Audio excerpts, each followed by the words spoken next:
nightmare. He was dancing with the devil for his life, yeah. We all on the dance floor. Girl, come with a dance. Puerto Rican in the breathing heavy. Little had my looking daddy. Couldn't tell him nothing cause we lost him already. Cozy boy with his spaghetti. What the money and fame, the price come heavy. The price come heavy. Like Shaq attack up on a backboard. Come back up on a backboard. When she asked me if I love her, I just act bored. Say loser, ask for it. Living movie, blockbuster, this ain't a rental. Talking moody, all these diamonds up in my dental. I get never minded if I offend you. I need to stop. Coach, it's the NFL on EA Sports, and there you get a look at Paul Brown Stadium on the banks of the Ohio River in Cincinnati. Nothing like the fanfare of introductions to an NFL game, and that was in evidence a moment ago. Fireworks, pyrotechnics, you name it. This crowd is ready as their guys get set to match up between the Tampa Bay Buccaneers and the Cincinnati Bengals. It's the final 3 weeks of the season. Still plenty to play for here as we're underway in Week 15. And they will not get a chance to return this one as it's through the end zone for a touchback.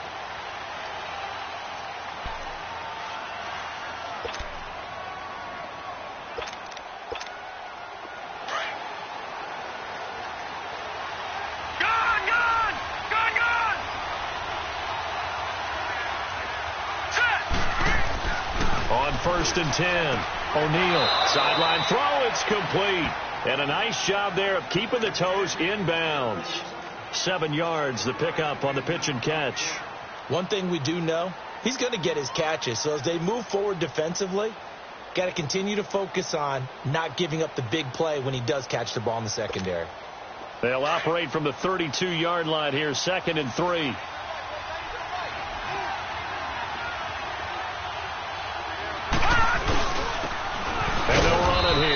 And he'll be limited to a short gain up to about the 34-yard line. Mario Edwards Jr. there to bring him down. And this is why aggressive defensive coordinators love to blitz. It wreaks havoc because they end up taking their attention to the blitzers, freed up the D lineman to make the play.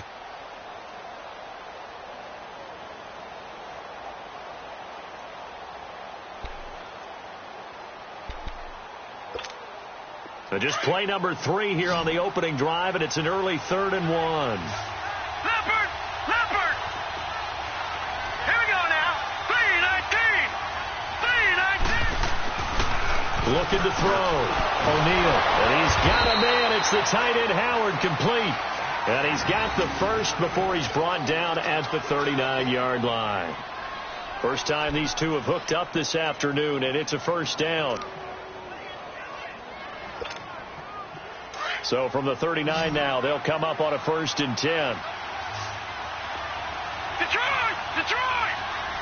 Hurry up, here we go! Throwing on 1st down. O'Neal. He couldn't quite hold it. Got hit. Ball pops out. Incomplete. They'll put a check mark in the box where the defense coordinator was saying, how well can we stay with these receivers if we're in man coverage? Because he just did it on that one. Forced the incompletion.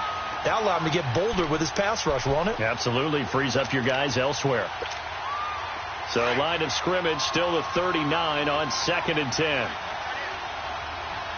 Back there to that Philly. Here we go. Gone. To throw again. O'Neal looking for Evans, and it's intercepted. It's Desmond Trufant, and they take over. They'll set up shop at the 46-yard line.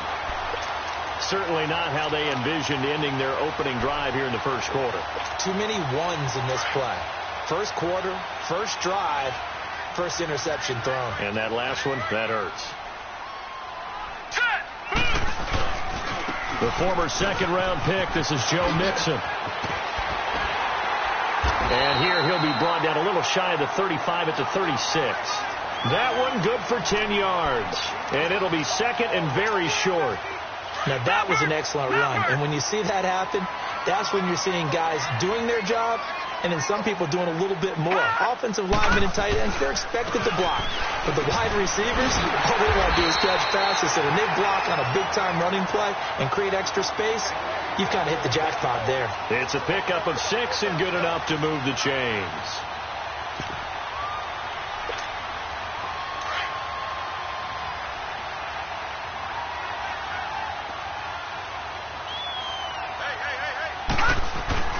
Now a play fake here on first down. He lost 9 there. That's really going to set him back for second down.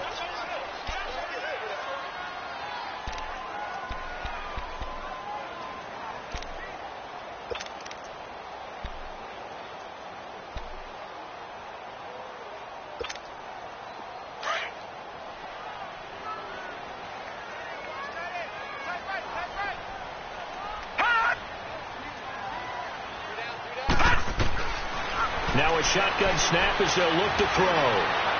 Throwing over the middle, and it's incomplete. John Ross, the one he was looking for, and it's third down. I know our vantage point might be a little bit better way up here, but that looked like an ill-advised throw to me. I didn't see anything open, and this play just didn't look right from the beginning. It did not. I thought he might get outside and just chuck it away. Dangerous pass, incomplete. An incomplete pass on that last play, and that means they'll need to come up with something here on third down. Detroit! Detroit! Now back to throw. And he couldn't hang on to it through the contact. Incomplete. Anytime a defense can sit back in a zone like that, it tends to create a lot of congestion in the middle of the field. Makes it very hard to slot one in. Looked like I-4 at rush hour in your hometown of Orlando, Florida. An absolute mess. And his kick is good. He got every bit of that one as it's good from 56 yards out. These kickers now, it's like we take them for granted. Kicks like that used to be such a big deal, and now you just expect them to make it. Yeah, you're exactly right, and we shouldn't take them for granted, but I have a theory about it. You want to hear it? Yeah. They are more athletic now than ever before. Talk about kickers. Trace their backgrounds, trace their histories. You'll find that they were big-time athletes all along, but their kicking was so prevalent that we made them specialists. And now those 50-plus yarders seem easy for some reason. Trying to shake off the interception. He'll look to throw. Throw right side, taken in by Godwin. 5 yards on the catch there, brings up second down. Ball on the 30. They'll come up with a 2nd and 5.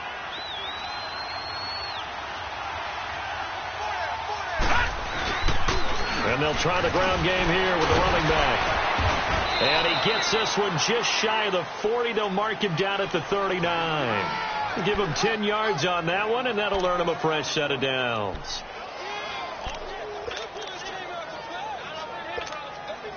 So from the 39 now, they'll come up on a 1st and 10.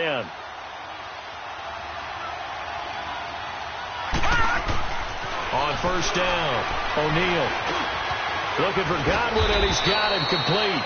And he'll be taken down at the 46-yard line. 7 yards, the pickup on the pitch and catch. We've seen quite a bit of the short passing game here early on first quarter, haven't we? We have, and I think it works a couple of ways for this team because, number one, you throw the short game until they stop it. And if they're not going to stop it, you keep throwing it, and occasionally you'll break a tackle and turn into a bigger game. Also, if they start to creep up, start to pressure receivers, now you go over the top, take it deep, and now you get some of those big shots downfield. Throwing again on second down, but this time it's incomplete. And this pass defense, they were sensational in the win last week, and they're looking good here so far in this first quarter. You know, we often talk about how offenses get locked in, and that runs over multiple games where they're really, in that zone. Defenses can be the exact same way, and I think we're seeing an example of it here. Back to throw. O'Neal, he's going to leave this for his running back. It's complete. A pickup of 5 that time and a first down. Everyone's got to be able to catch the football. Doesn't matter what position you play, but if you're on offense, be aware a ball may come your way.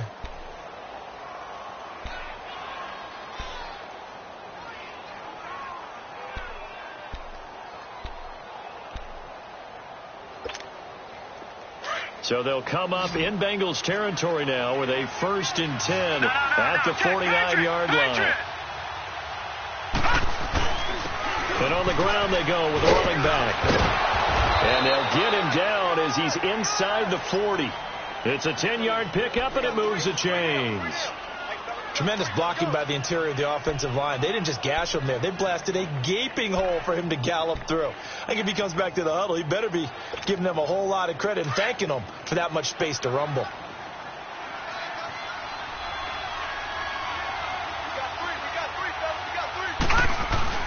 They go play action here on first down. Out to the left there and complete to Howard. And they'll wind up getting this one all the way down inside the 20. A good pickup there, a 22.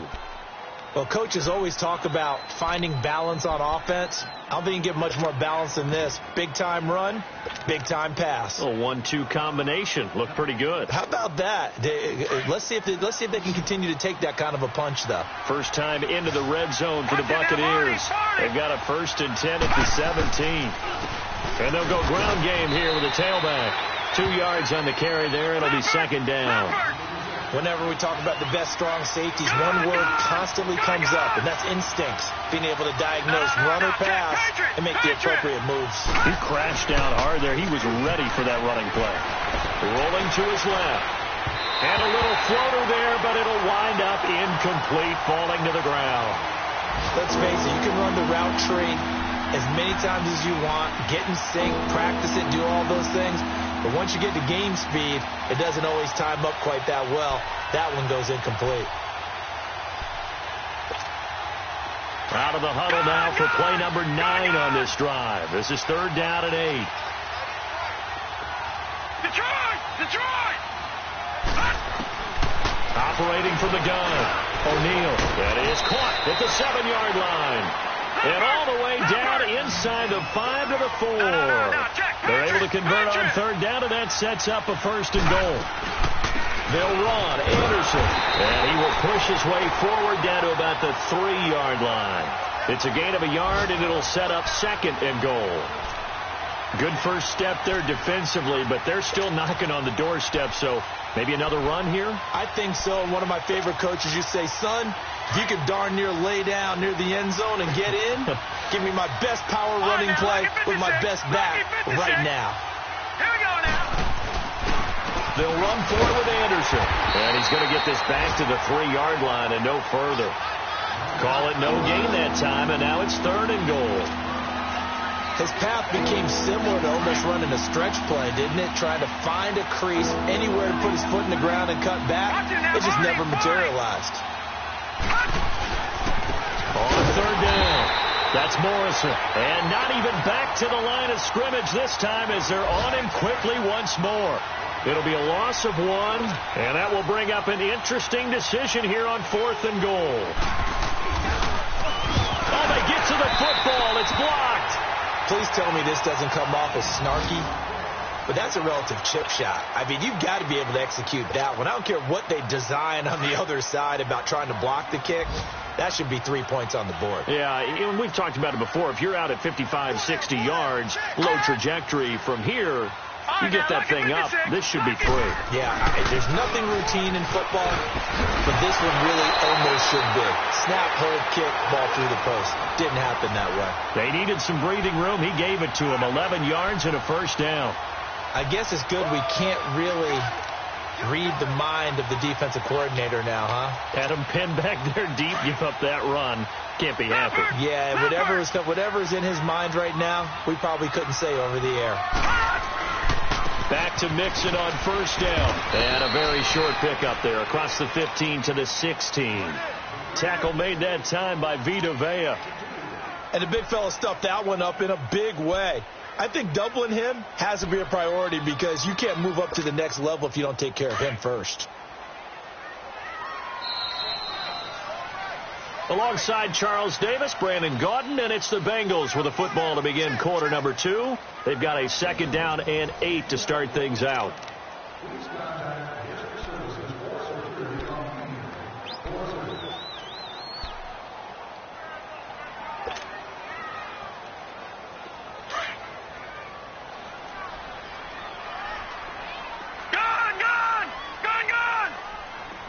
Set! Green 39! Green 39! to throw. He rifles one that's intercepted. Picked off by Janoris Jenkins. And he will score. Touchdown, Tampa Bay. I don't know who all is to blame there, but I love seeing pick sixes. Nothing like seeing someone pluck it out of the air and go the other way and see people try to change directions. Hard to do. Gold able to tack on the extra point, and that makes it a 7-3 lead. So they'll get another shot on offense following that pick six, and now the kick is away. And this will not be returnable. It's out of the back of the end zone for a touchback. And out now, here come the Bengals. So now a chance for points in the opposite direction after the blocked field goal. All right, now, lucky 56. Lucky 56. After the pick six, they go right back to the air. And he fires one that's intercepted. Picked off by Quan Alexander. And they'll take over inside the 45 at the 44-yard line. That's now his second interception in as many weeks from his linebacker position. And think about all the different techniques he has to employ in a passing situation. Is he spot dropping because it's zone? Is he picking up man-to-man? Is he having to run with a running back or a tight end? In any event, great eyes, head on a swivel, and excellent hands. Yeah, versatility and showing those hands. And they'll go with a ground attack here. And he takes it down to the 40 with a pickup of 4. One thing to keep in mind, partner, especially in the second half, when you've got a running back of this size, of these dimensions, I can just tell you, attrition does set in for a defense because you're excited about hitting him in the first half. Maybe not so much in the second half, and some of these shorter gains turn into bigger runs later. All right, here we go. Blue 90. Blue 90. Off the play fake. O'Neal under a heavy rush, and down he goes. And that's their first sack of this game, but how about last week? 6 sacks, great coverage downfield, which helped that pass rush. They are really working in sync right now. The Bucs on third down. They've been good, 3 for 4 thus far. This is 3rd and 14. Gun, gun, gun, gun. From the gun, O'Neal. Into double coverage, and it's intercepted. Picked off by Jordan Poyer. And his guys are going to get the football at the 28-yard line. They are in an interception mood on defense. Had 2 nice interceptions a week ago. Now 2 here in the first half. Yeah, we call it ball hawking. And the only way to truly be good ball hawks is not guessing. It's not just simply anticipation. It's study and understanding what they like to do and beating them to the spot and creating big plays. Well, they're watching the film, and it's working. A solid run on first down. Gain of 7 leaves them with a 2nd and 3.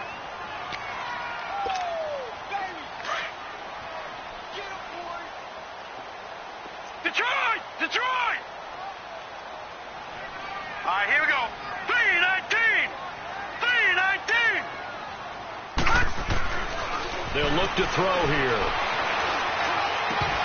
And incomplete there. A nice hit. Jars the ball free and brings up 3rd down. Seems like this defense, especially the secondary, has really been contesting about every throw in this first half. Remind me of a good half-court defensive basketball team. Every time a pass is thrown, they're right there in good defensive position, able to affect the play. So the incomplete pass on the last play, and that leads us to a 3rd and 3.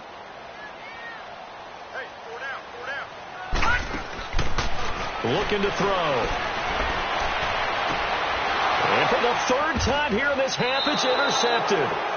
Vernon Hargraves with a pick. And they have possession, and they have it at the 38-yard line. Well, that's 3 picks he's now thrown in this game. And I know this, the holiday season, because here we are in December. Season of giving. Right, it is the season of giving. Maybe for his own sake after the game, he may have to announce that he's donating certain amounts to charity. And for the 3rd time here in this half, it's intercepted. Picked off at the 49. And he's going to be taken down here with a penalty flag on the field. So this will be accepted as it moves the offense backwards.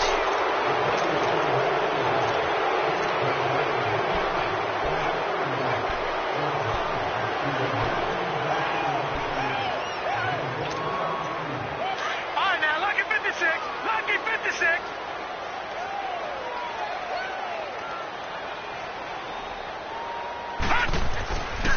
Here's a give to Mixon. And down to the 20 he'll go before heading out of bounds. Give him 17 and a Cincinnati first down. Exactly what they needed right there, because they needed to use the ground game to take some pressure off, because the quarterback's been struggling a little bit. A first chance in the red zone for the Bengals now. 1st and 10 right at the 20. Back to throw here. On the move to his left. And he takes a shot on the release as this will be incomplete. Tyler Kroft, the tight end, the one he was looking for. And it's 2nd down. Well, we always talk about how you've got to be quick when you go through your progressions, and here's another prime example. Trying to look downfield, he was standing in the pocket, but just couldn't find anyone open, could he? No, not enough time. They hit him and forced that incompletion. After the incompletion, here's 2nd and 10 from the 20. He'll drop to throw. Looking left side, and he's got a man. It's Boyd. And he'll get him inside the 15 down to the 14-yard line. 6 yards is the pickup, and that'll lead to a 3rd down.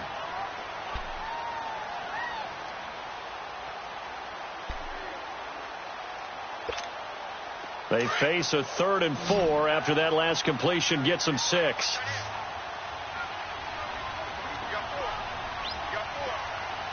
All right, now, lucky 56. Lucky 56. All right, now, lucky 56. Lucky 56. He'll look to throw. Oh, the ball comes out on the hit, but they'll say it's incomplete. Not only was the call spot on, how about the execution of that defense right there? The zone was absolutely locked up tight. He was trying to force it in there on 3rd down. But if there's a time to force it, he felt like he needed to make a play, right? Yeah, exactly right. 3rd down, you got to try and find something. There's nothing available there for him. No problems in the field goal department so far. He's 2 for 2. Pretty reliable here in this game, isn't he? And to me, that bodes well for them. If they need him late in the game, his confidence should be sky high. This is fielded at the goal line. And he's up past the 20 to the 22-yard line.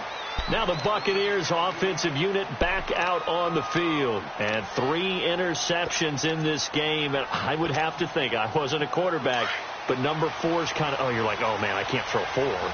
No, and what's interesting is, what do the coaches decide to do now?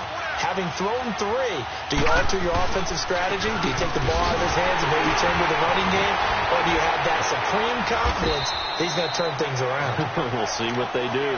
And he'll find some space up to about the 25. Call it a gain of 4 on 1st, and that'll make it 2nd down.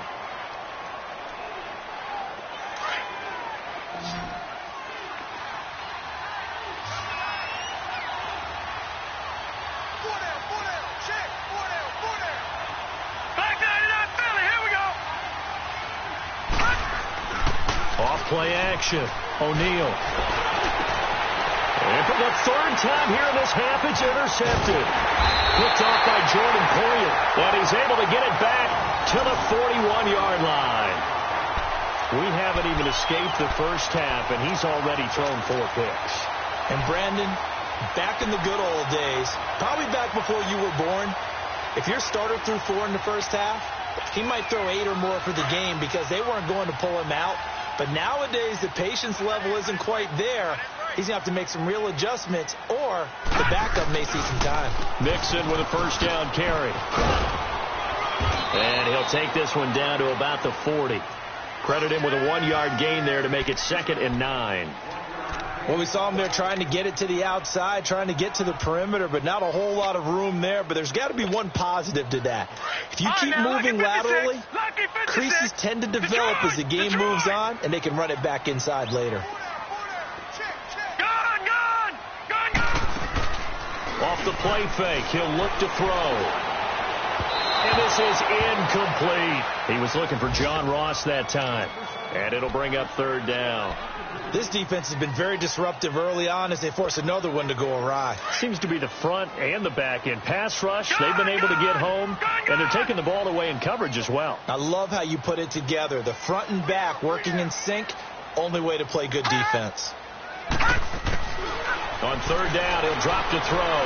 Eluding the pressure. And he can't find a receiver, and he's brought down. Noah Spence in there to get him for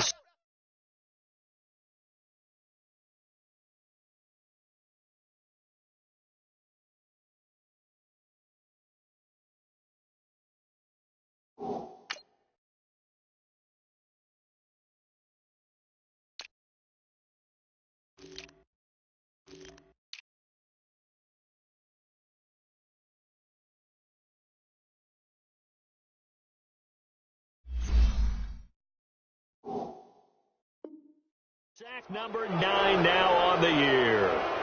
The Bengals bring out their punter now, as he should be able to pin him back deep here with his first punt.